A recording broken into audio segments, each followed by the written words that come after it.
So how do you protect your raised garden beds from improper moisture retention? Well, that's actually simpler than you might think. If you're using wood for your raised garden beds, you're going to want to use a plastic weed fabric with extremely small breathing holes. It's very important that you don't use any sort of cloth fabric to separate your soil layer from your wood.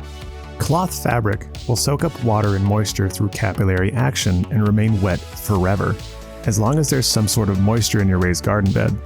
Using plastic fabric with holes will prevent any sort of moisture from getting trapped between your fabric and your wood, and eventually lead that moisture to your soil for your plants to soak up as needed. To apply plastic weed fabric, cut the dimensions to each side of your garden bed. Cut them slightly larger than the actual dimensions by at least 3 inches on both sides. You can staple, flathead nail, or even waste screws to fasten the weed fabric to your garden beds. If you're adding trim, apply the weed fabric to the top. If you are not adding trim, then fasten the weed fabric about 2 inches above your plant's soil line within the raised garden bed itself. You want this weed fabric to be as loose as possible with plenty of slack.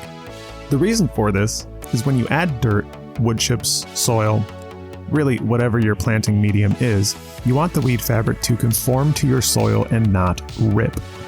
This is plastic, so as long as it doesn't rip to user error, then it will last in its current state basically forever. That means the integrity of your inner raised garden beds will remain intact for as long as you want them to.